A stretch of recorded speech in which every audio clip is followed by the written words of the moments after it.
जय हिंद साथियों, आप सभी का एक बार फिर से स्वागत है हमारे यूट्यूब चैनल पर। साथियों, जो हमारी सीरीज चल रही थी यूकेपीएससी प्रीवियस ईयर पेपर की, उसके अंतर्गत आज हम वन आरक्षी फॉरेस्ट गार्ड का पेपर हल करेंगे। 2020 का ये पेपर है। बाकी दोस्तों 2021 के अन्य शिफ्टों के पेपर हमने ऑलरेडी हल कर रखे हैं। आप उनको जाकर हमारी प्लेलिस्ट सेक्शन में देख सकते हैं या फिर डिस्क्रिप्शन बॉक्स में आपको लिंक मिल जाएगा। तो फॉरेस्ट गार्ड वालों के लिए तो ये लाभदायक होगा ही, साथ में अन्य परीक्षाएं जो भी आगामी हैं तो उनके लिए भी ये लाभदायक होगा, क्योंकि इसमें जो पेपर का लेवल है वो बेहतरीन है। यूके ट्रिपल एस सी द्वारा ये आयोजित परीक्षा थी।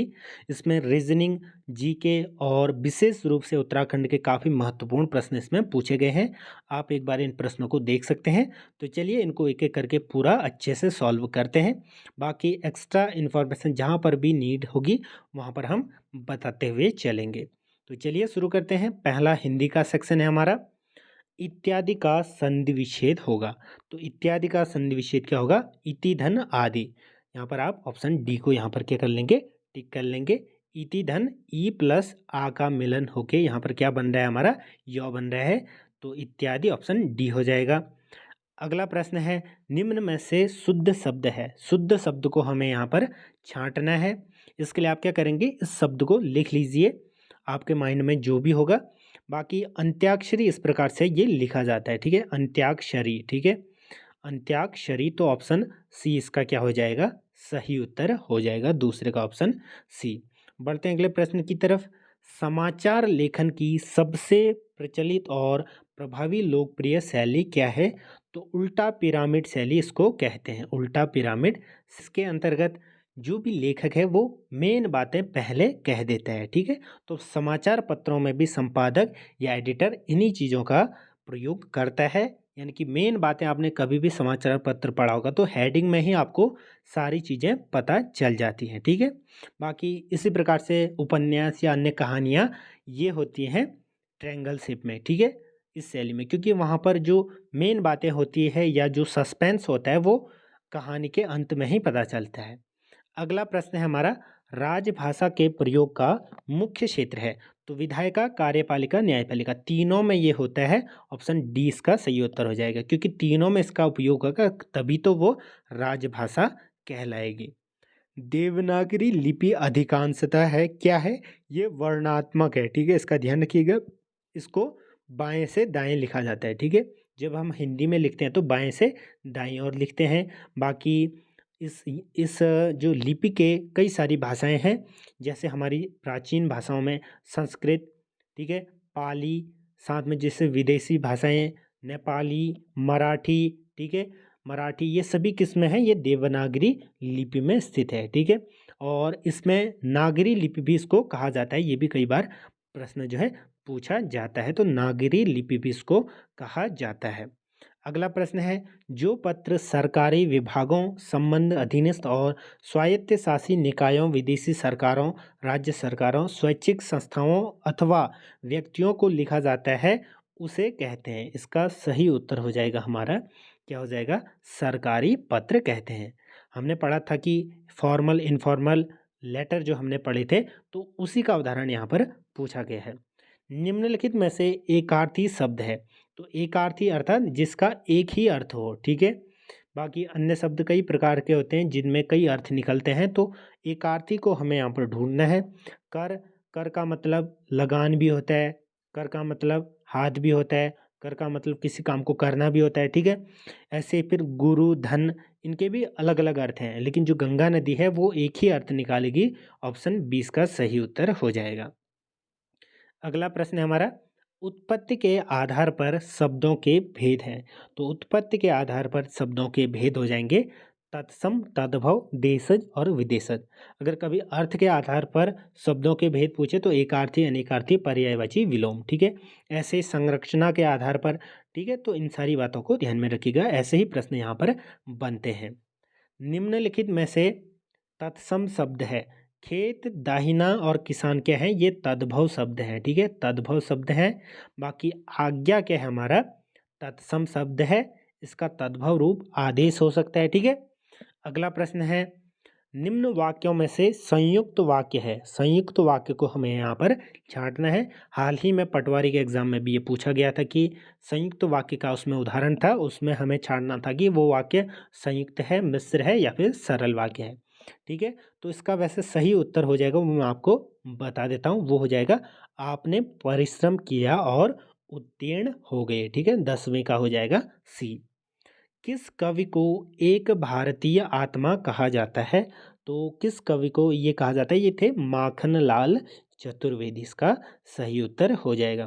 दोस्तों, माखनलाल चतुर्वेदी से संबंधित एक प्रश्न कई बार पूछा जाता है कि प्रभा और करमवीर के संपादक कौन थे? ठीक है, प्रभा और करमवीर के संपादक कौन थे? ये प्रश्न कई बार आपको देखने को मिलेगा। ये थे माखनलाल चतुर्वेदी। ठीक है, अगला प्रश्न है, बर्बाद हो जाने पर भी अहंकार बना रहना, इसके लिए सटीक लोकोक्ति क्या होगी?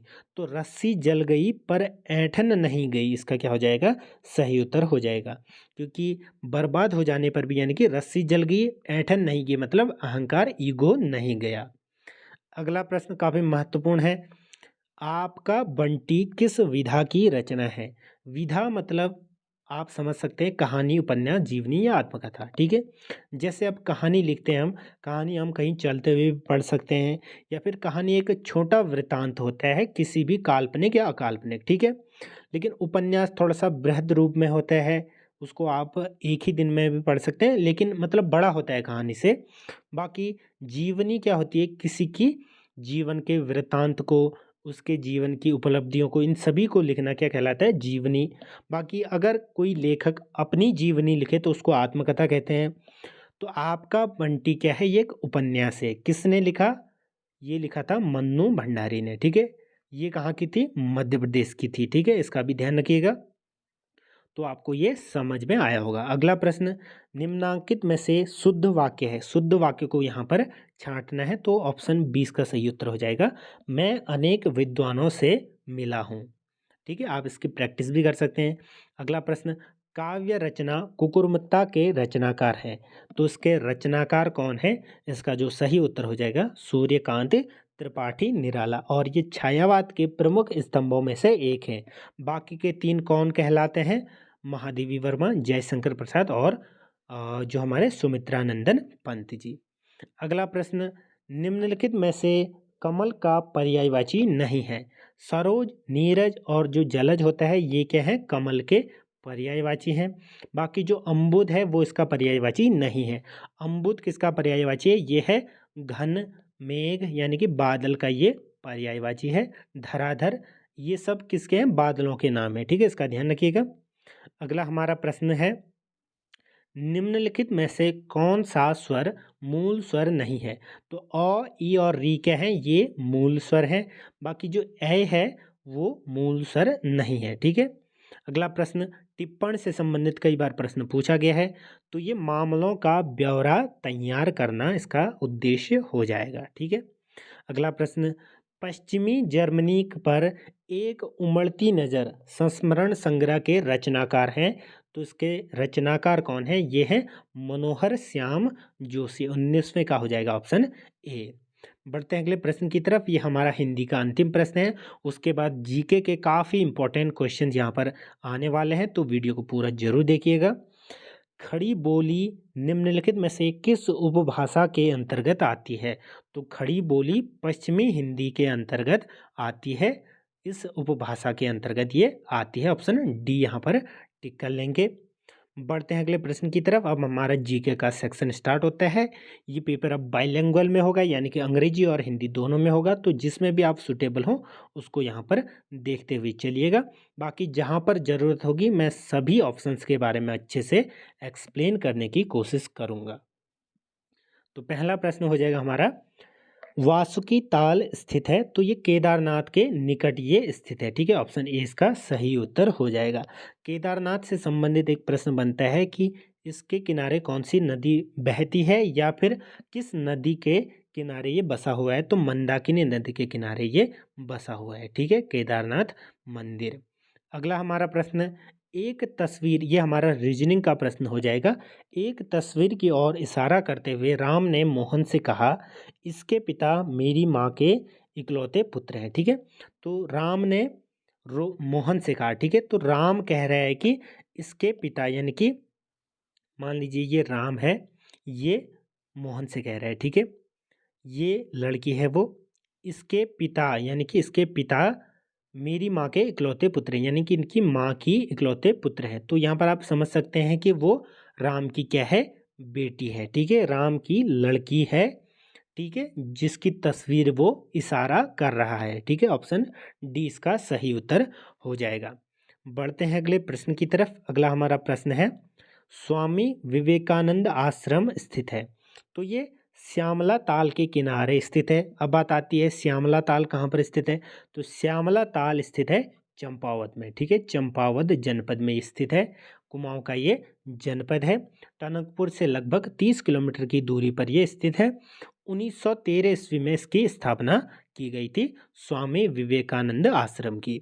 अगला प्रश्न, हड़प्पा कालीन स्थल लोथल स्थित है। तो लोथल स्थित है गुजरात में। ठीक है, इसके संबंध में कुछ वृहद जानकारियां मैं आपको यहाँ पर देने की कोशिश करता हूँ। तो ठीक है, यहाँ पर आप देख सकते हैं जो लोथल है वो गुजरात में साबरमती नदी और सहायक नदी भोगवों के जो बीच में ये स्थित है। ये इंपॉर्टेंट पॉइंट है, इसको याद रखिएगा। हड़प्पा सभ्यता का ये महत्वपूर्ण अंग है। खोज कब हुई, 1954 ईस्वी में इसकी खोज हुई थी। खुदाई किसने करी, ये कई बार पूछा जाता है, चाहे आप सेंट्रल के एग्जाम दें या फिर स्टेट लेवल के। तो HSR राव ने ये खोज की थी। ठीक है, चावल के साक्ष्य यहाँ पर मिले हैं। कई बार प्रश्न बनता है कि सिंधु घाटी सभ्यता के किस शहर में चावल के साक्ष्य मिले हैं या कहाँ पर मिले हैं। सिंधु घाटी सभ्यता का मैनचेस्टर इसे कहा जाता है। बाकी आप यहाँ पर ये एडिशनल इन्फॉर्मेशन देख सकते हैं। जो सिंधु घाटी सभ्यता है इसको 2500 से 1750 ईसा पूर्व की सभ्यता इसको माना गया है। रेडियो कार्बन डेटिंग के अनुसार इसकी एज का पता लग पाया है। ठीक है, कांस्य युग की सभ्यता इसको कहा जाता है और ये कहाँ कहाँ पर स्थित है यहाँ पर आप देख सकते हैं। ठीक है, तो बढ़ते हैं अगले प्रश्न की तरफ। धनुष तीर्थ कहलाता है, धनुष तीर्थ क्या कहलाता है, तो श्रीनगर गढ़वाल ये कहलाता है। ऑप्शन 20 का क्या हो जाएगा, सही उत्तर हो जाएगा। बढ़ते हैं अगले प्रश्न की तरफ। स्वेज नहर के दोनों सिरों पर स्थित पत्तन युग्म है, तो पोर्ट सईद तथा टैंफिक, ऑप्शन डी इसका क्या हो जाएगा, सही उत्तर हो जाएगा। इसके संबंध में भी कुछ एडिशनल इंफॉर्मेशन कुछ इस प्रकार से है।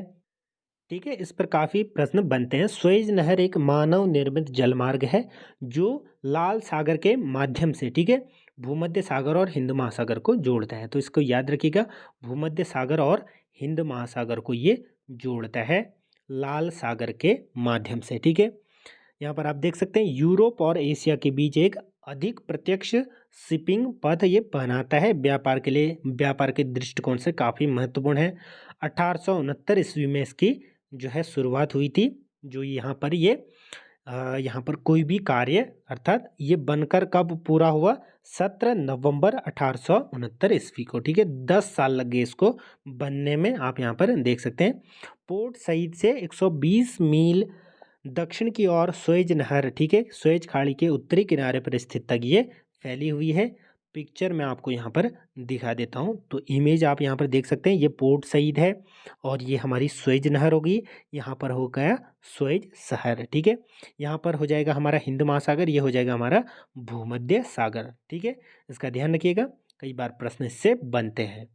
अगला प्रश्न, गढ़वाल राइफल्स का युद्ध से संबंधित जय घोष क्या है, तो जय बद्री विशाल, ऑप्शन सी इसका सही उत्तर हो जाएगा। बाकी इसके बारे में भी एडिशनल इन्फॉर्मेशन मैं दे दूं। 1887 ईस्वी, 5 मई 1887 ईस्वी में क्या हुई थी, स्थापना हुई थी। ठीक है, तो आप यहाँ पर देख सकते हैं 1887 ईस्वी में इसकी स्थापना हुई थी। Field marshal sir FS Roberts ने यहाँ पर जो है ये अस्तित्व में आया था। आप यहाँ पर देख सकते हैं एक्स्ट्रा फैक्ट्स।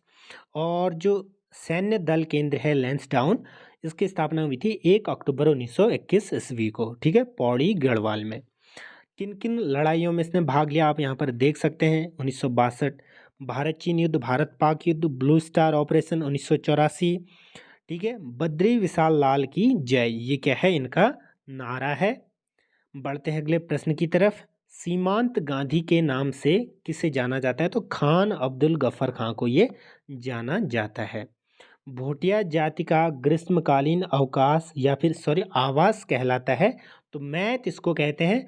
और कभी शीतकालीन पूछे तो शीतकालीन जहाँ पर ये रहते हैं उसको क्या कहते हैं? कली। ठीक है, क्या कहते हैं? कली।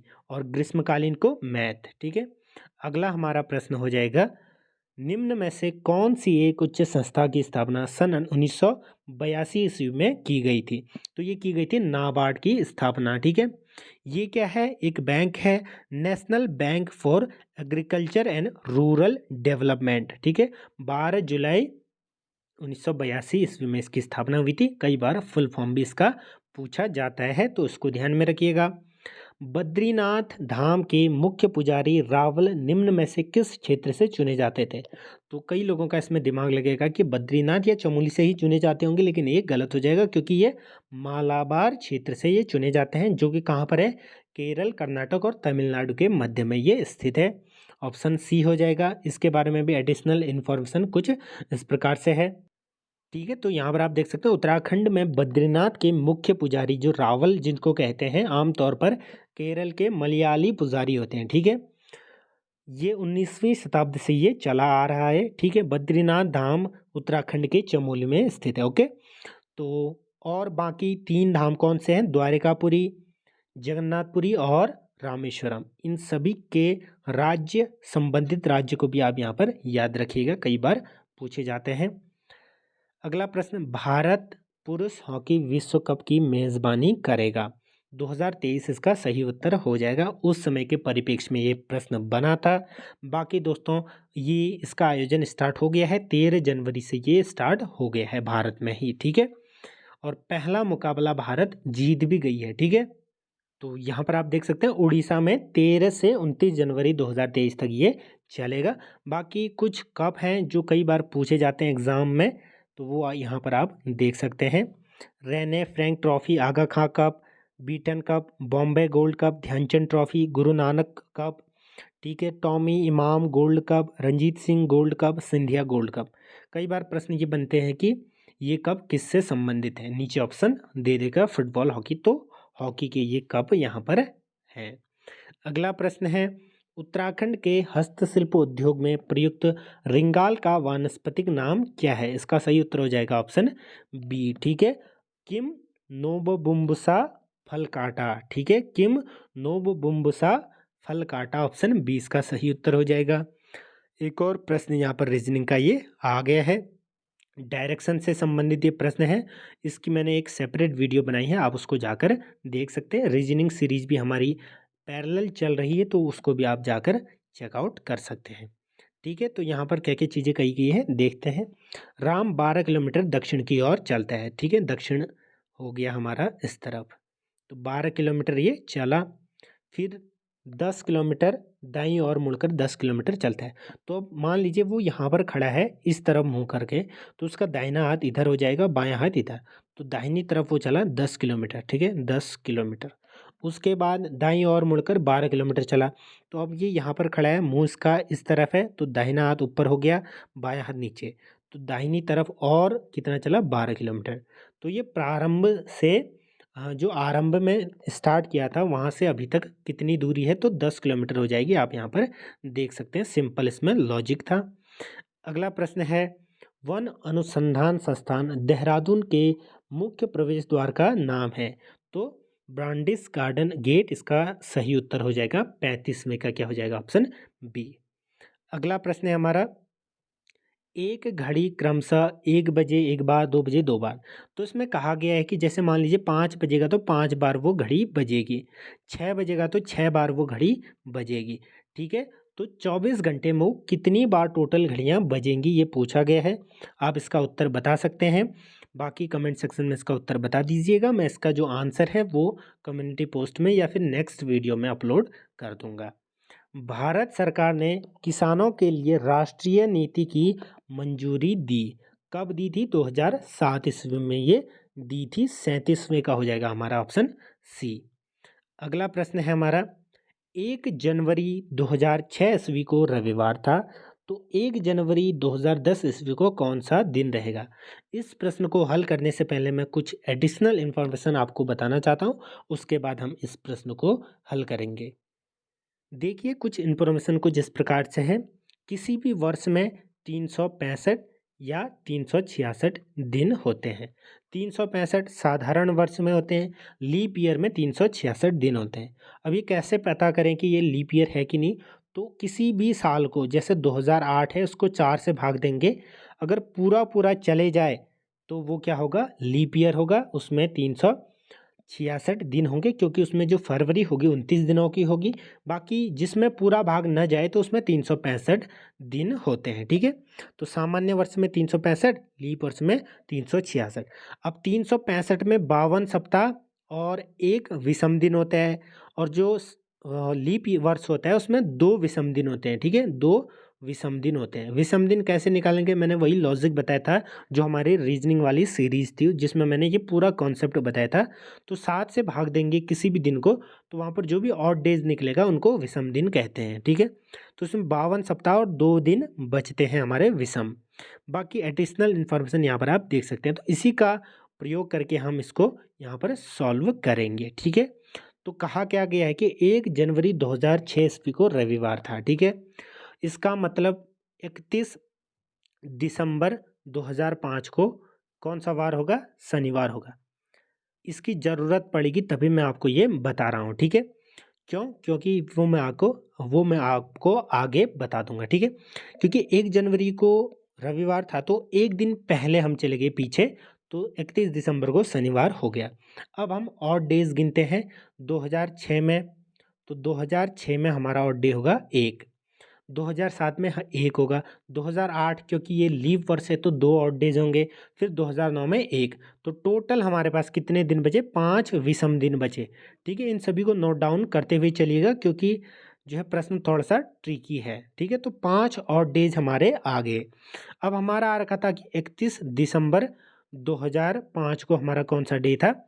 शनिवार था। अब शनिवार में 5 दिन और जोड़ दीजिए, 5 दिन, तो रवि, सोम, मंगल, बुध, बृहस्पति, यानी कि गुरुवार क्या आ जाएगा हमारा? यहाँ पर उत्तर आ जाएगा। अब देखिए, गुरुवार था 31 दिसंबर 2009 को। गुरुवार जो हमारा निकल कर आया वो आया 31 दिसंबर 2009 का। अब यहाँ पर पूछा गया है 1 जनवरी 2010 का, तो रविवार के बाद का एक दिन, यानी कि हमारा क्या हो जाएगा? गुरुवार के बाद का एक दिन, सॉरी, क्योंकि गुरुवार आ रखा था ना 31 दिसंबर 2009 को, हमारा कौन सा डे आया था? हमारा आया था गुरुवार। तो यानी कि 2010 1 जनवरी को हमारा हो जाएगा शुक्रवार। ठीक है, आई होप आपको ये समझ में आया होगा। ऑप्शन सी इसका सही उत्तर होगा। विषम डे वाला यहाँ पर लॉजिक लगाया गया है। अगला प्रश्न है गढ़वाल का, ठीक है, गढ़वाल का हातिमताई कहा जाता है। तो किसको कहा जाता है? कुंवर सिंह नेगी को ये कहा जाता है। ये क्या थे? ब्रेल संपादक थे। ठीक है, ब्रेल संपादक थे, इसका ध्यान रखिएगा। अगला हमारा प्रश्न है किस अधिनियम के द्वारा बर्मा को भारत से पृथक किया गया? तो 1935 अधिनियम के द्वारा इनको अलग किया गया, बर्मा को, यानी कि म्यांमार को। निम्न में से लावण गीत संबंधित है, तो प्रेम गीत से ये संबंधित है। हिमाचल प्रदेश में ये जो है गाया जाता है। प्रतिकर्ष और अपकर्ष कारक उत्तरदायी है, तो प्रवास के लिए ये उत्तरदायी होते हैं। अब देखिए प्रवास क्यों करते हैं? प्रवास करने के कई कारण हो सकते हैं। सामाजिक कारण, आर्थिक कारण, या फिर राजनीतिक कारण। ठीक है, समाज के कारण, राजनीति के कारण, या फिर आर्थिक कारण। तो इसमें प्रतिकर्ष और अपकर्ष का क्या जो है अर्थ निकलेगा? देखिए प्रतिकर्ष यानी कि आपको वो जगह क्यों अच्छी नहीं लग रही है जिसके कारण आप पलायन कर रहे हैं।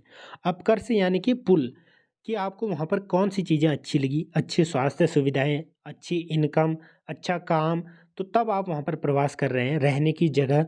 तो इसका ये यहाँ पर लॉजिक लगेगा। बाकी प्रवास के लिए पुल और पुश फैक्टर्स रिस्पॉन्सिबल होते हैं। नैनीताल में सबसे बड़ा भूस्खलन हुआ था, तो कब हुआ था? 18 सितंबर 1880 ईस्वी को सबसे बड़ा भूस्खलन हुआ था। कहाँ पर? नैनीताल में। निम्न में से कौन संविधान सभा की प्रारूप समिति के सदस्य नहीं थे? तो ए, बी, सी, ये तीनों प्रारूप समिति के सदस्य थे। बी आर अम्बेडकर तो अध्यक्ष थे प्रारूप समिति के, लेकिन जवाहरलाल नेहरू इसके सदस्य नहीं थे।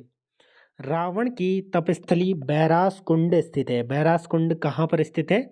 तो इसका हमारा सही उत्तर हो जाएगा वो चमोली जनपद में। भारत में प्रथम हरित क्रांति के दौरान खाद्यान्न उत्पादन में आत्मनिर्भरता प्राप्त करने के लिए किस तकनीक का प्रयोग किया गया? तो ये तीनों तकनीकियाँ यहाँ पर प्रयोग की गई थी। ऑप्शन डी इसका सही उत्तर हो जाएगा। बाकी दोस्तों इसके रिगार्डिंग भी एडिशनल इन्फॉर्मेशन जिसमें हरित क्रांति, श्वेत क्रांति, तो यहाँ पर आप देख सकते हैं हरित क्रांति से जो संबंधित महत्वपूर्ण बातें इसमें कही गई हैं। बाकी इसको आप स्क्रीनशॉट ले सकते हैं। अन्य क्रांतियाँ यहाँ पर आप देख सकते हैं, जैसे काली क्रांति पेट्रोलियम के लिए हुई थी, भूरी क्रांति चमड़ा कोको के लिए हुई थी, गोल्डन फाइबर क्रांति जूट के लिए, ग्रे क्रांति उर्वरक के लिए, सिल्वर कपास के लिए, रजत अंडा के लिए, श्वेत क्रांति डेयरी या दूध के लिए ये क्रांतियाँ हुई थी। मुंड और सबर नाम से जानी जाने वाली कुमाऊं की प्रजातियां, तो कॉल की ये प्रजातियां, ऑप्शन डी हो जाएगा। निम्न में से 2019 ईस्वी का राइट लिवलीहुड पुरस्कार तो सभी को मिला है, ठीक है, उपर्युक्त सभी इसका सही उत्तर हो जाएगा। नंदा देवी राष्ट्रीय उद्यान की स्थापना की गई, तो 1982 ईस्वी में इसकी स्थापना की गई। 1988 ईस्वी में इसको यूनेस्को की विश्व धरोहर में घोषित किया गया। यूनेस्को का मुख्यालय कहाँ पर स्थित है? पेरिस में है। और यूनेस्को की स्थापना हुई थी 16 नवंबर 1945 ईस्वी में, ठीक है, इसका ध्यान रखिएगा। अगला प्रश्न है, निम्न आकृति में लुप्त संख्या, तो यहाँ पर क्या करना है कि आपको 2 का गुणा 2 से 2 दूनी 4 प्लस 4 चौको 16, दोनों को जोड़ेंगे 20 आएगा। ऐसे ही 3 तियां 9 प्लस 9 81 जोड़ेंगे 90 आएगा, ठीक है।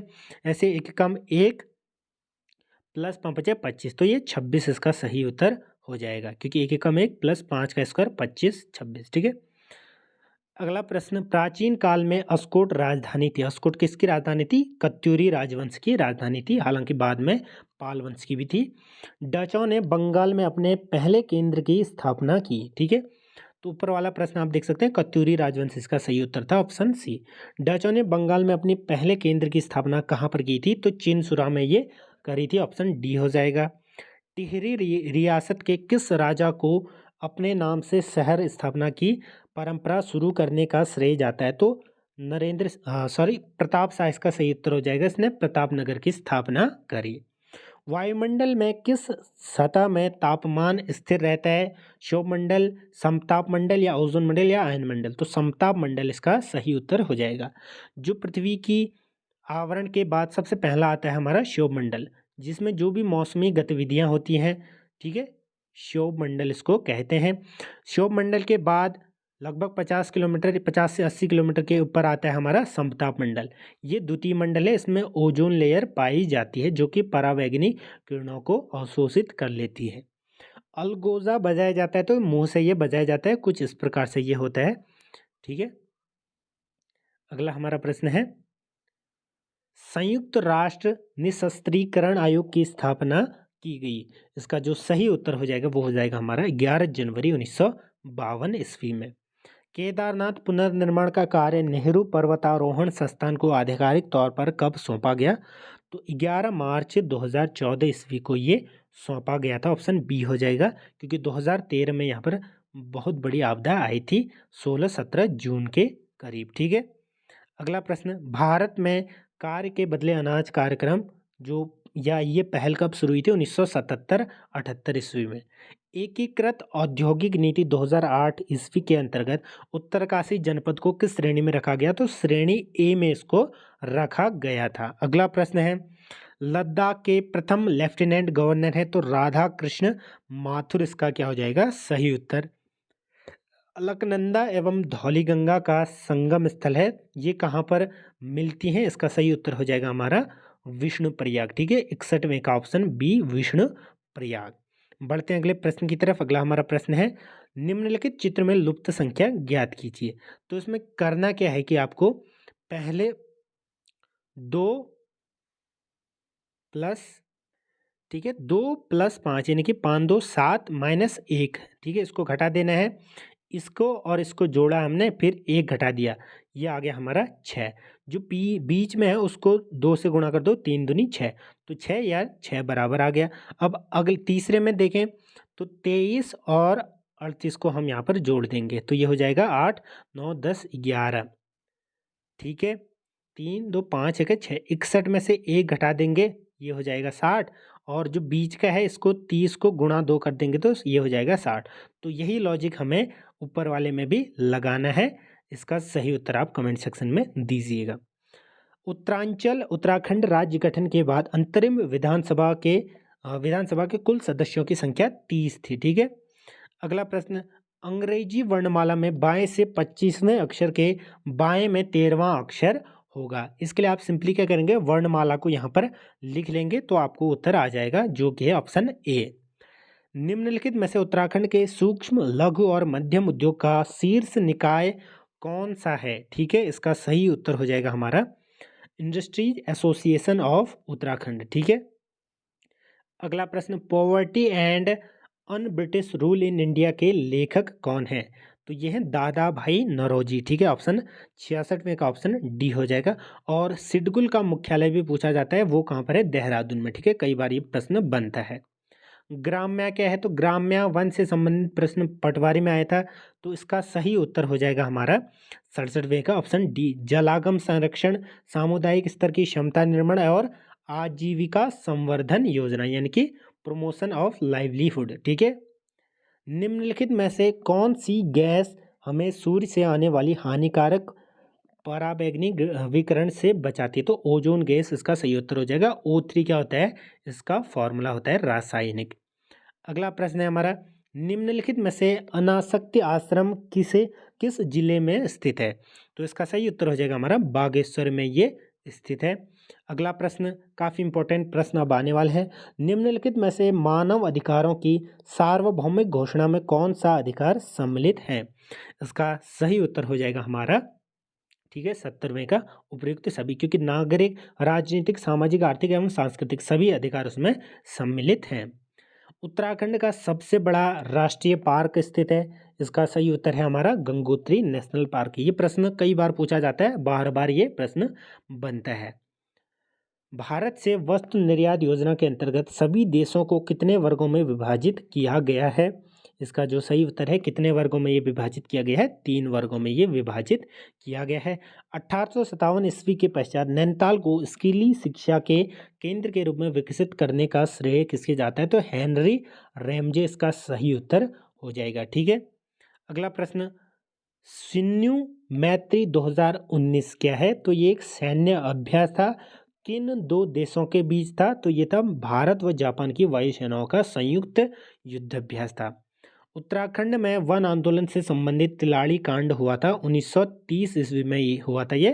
ठीक है, 30 मई 1930 ईस्वी थी, इसका ध्यान रखिएगा। अगला प्रश्न है हमारा, PQRS कैरम खेल रहे हैं। ठीक है, कैरम खेल रहे हैं अर्थात कैरम मान लीजिए इस प्रकार से, ये कैरम का एक यहाँ पर खेलेगा, एक यहाँ पर, एक यहाँ पर, एक यहाँ पर। ठीक है।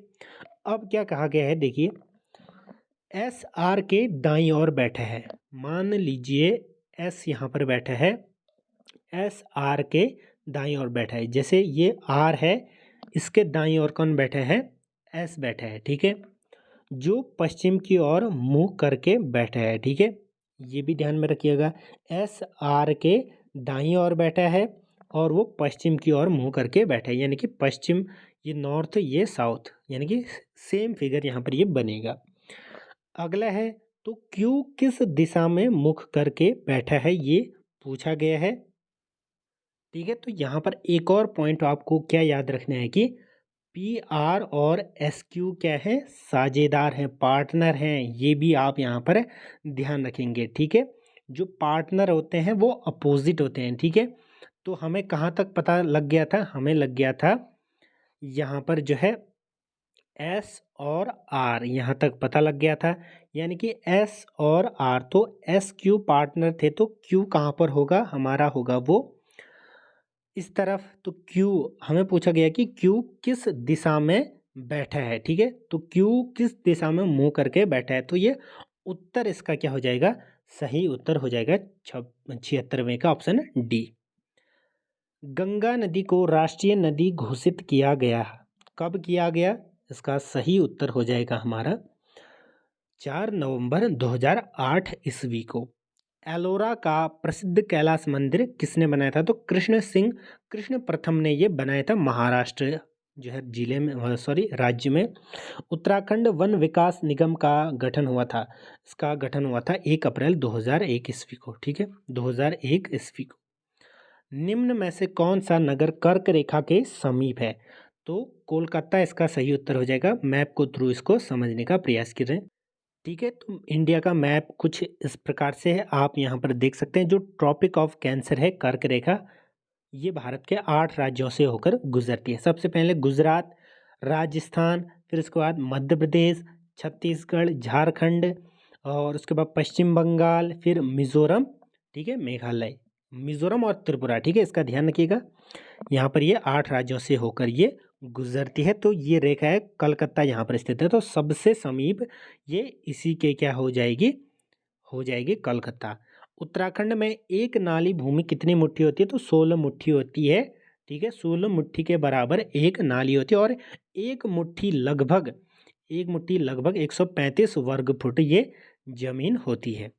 ये मापन का क्या था? तरीका था उत्तराखंड का पौराणिक। राष्ट्रीय आपदा प्रबंधन प्राधिकरण का गठन हुआ, तो इसका कब गठन हुआ? इसका गठन हुआ था 2005 ईस्वी में। अगला प्रश्न, कैलाश मानसरोवर यात्रा का संचालन करता है, कौन करता है? इसका सही उत्तर है कुमाऊं मंडल विकास निगम।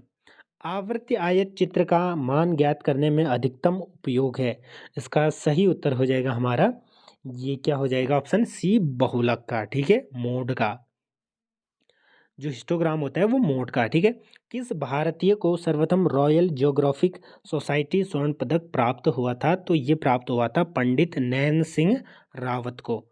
ग्लोबल आयुर्वेद समिट 2019 तृतीय संस्करण ये था, आयोजित हुआ था। तो ये कहाँ पर आयोजित हुआ था? ये करंट का क्वेश्चन उस समय पूछा गया था। ये हुआ था कोच्चि, केरल में। ठीक है, अगला हमारा प्रश्न है, केदार खंड में गोपेश्वर का नाम वर्णित है। तो गोपेश्वर को केदार खंड में क्या कहा गया है? गौस्थल कहा गया है। ठीक है, गौस्थल, ऑप्शन ए टिक कर लेंगे। अगला प्रश्न, नीचे दिए गए चित्र में कितने समानांतर त्रिभुज हैं? इसका हमें यहाँ पर उत्तर बताना है।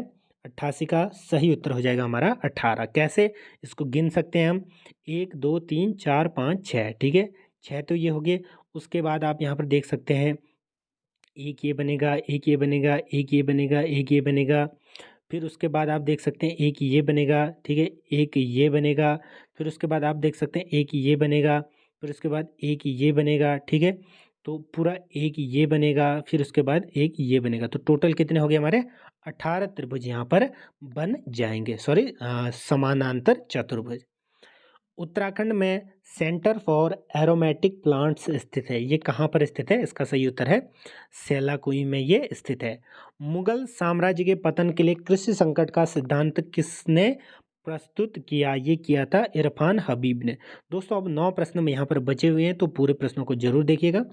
उत्तराखंड के उच्च हिमालयी चारागाहों को नाम से जाना जाता है, इनको किन नामों से जाना जाता है? बुग्यालों के नाम से ये जाना जाता है, जो घास के मैदान होते हैं, ऊंचाई के क्षेत्रों में ये पाए जाते हैं। ठीक है, ओपीईसी का मुख्यालय स्थित है, ओपेक का मुख्यालय कहाँ पर है? ये पूछा गया है। वियन्ना में इसका सही उत्तर हो जाएगा। ओपेक का ये एक अंतर्राष्ट्रीय संगठन है, तो इसका मुख्यालय है वियना में। निम्नलिखित में से लाल कुर्ती बाजार स्थित है, लाल कुर्ती बाजार कहाँ पर स्थित है? ये रानीखेत में ये स्थित है। महात्मा गांधी द्वारा चलाए गए आंदोलनों का सही कालक्रम है। Which one is the correct chronological order of movements led by Mahatma Gandhi? इसका जो सही उत्तर हो जाएगा हमारा, वो हो जाएगा चंपारण सत्याग्रह। पहले चंपारण चला था, उसके बाद सत्याग्रह जो है चंपारण सत्याग्रह, फिर अहमदाबाद मिल आंदोलन, फिर खेड़ा आंदोलन, फिर असहयोग आंदोलन, उसके बाद सविनय अवज्ञा आंदोलन। भारतीय राष्ट्रीय कांग्रेस के बनारस अधिवेशन में कुमाऊं से भाग लेने वाले नेता कौन थे? तो कुमाऊं से भाग लेने वाले नेता थे हरगोविंद पंत। भारत में भूमि सुधार कार्यक्रम के मुख्य उद्देश्य क्या है?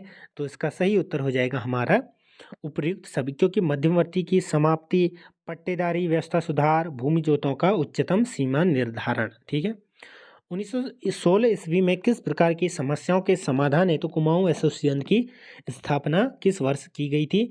इसका सही उत्तर हो जाएगा हमारा 97 का राइट आंसर हो जाएगा 1 के लिए। ठीक है, ऑप्शन 20 का टिक कर लेंगे आप। अगला प्रश्न, 24वें जलवायु परिवर्तन प्रदर्शन सूचकांक में जो 2019 भारत को रैंक प्राप्त हुई थी, कौन सी रैंक प्राप्त हुई थी? तो 11वीं रैंक यहाँ पर प्राप्त हुई थी। अगला प्रश्न, उत्तराखंड का पंचायती राज अधिनियम बना था? इसका सही उत्तर हो जाएगा ऑप्शन डी, 1 अप्रैल 2016 ईस्वी को।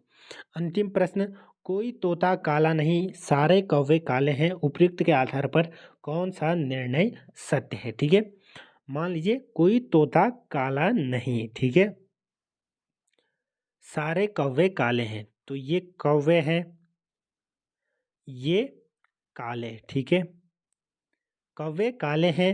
फिर बोला गया है कि तोता तोता अलग ही बनाएंगे हम, तो ये फिगर यहाँ पर हमारा बनेगा। अब पूछा गया है कि कुछ कौवे तोते नहीं हैं, कोई भी कौवा तोता नहीं है, कुछ तोते कौवे नहीं हैं, कुछ भी निर्णय नहीं लिया जा सकता है। तो इस आधार पर कुछ भी निर्णय नहीं लिया जा सकता है, ऑप्शन डी हो जाएगा। क्यों? क्योंकि यहाँ पर दिया गया है कि सारे कौवे काले हैं, तो कौन सा निर्णय यहाँ पर लिया जा सकता है कि कुछ कौवे तोते नहीं हैं, ये भी नहीं हो सकता, कोई कोई भी कौवा तोता नहीं, ये भी नहीं हो सकता, कुछ तोते कौवे नहीं है, ये भी नहीं हो सकता। तो ऑप्शन डी इसका सही उत्तर हो जाएगा। तो ये था हमारा पेपर 2020 का सेकंड शिफ्ट है, ठीक है। बाकी के पेपर आपको प्लेलिस्ट में मिल जाएंगे या फिर डिस्क्रिप्शन बॉक्स में उसका लिंक दिया हुआ है, तो जुड़े रहें। धन्यवाद।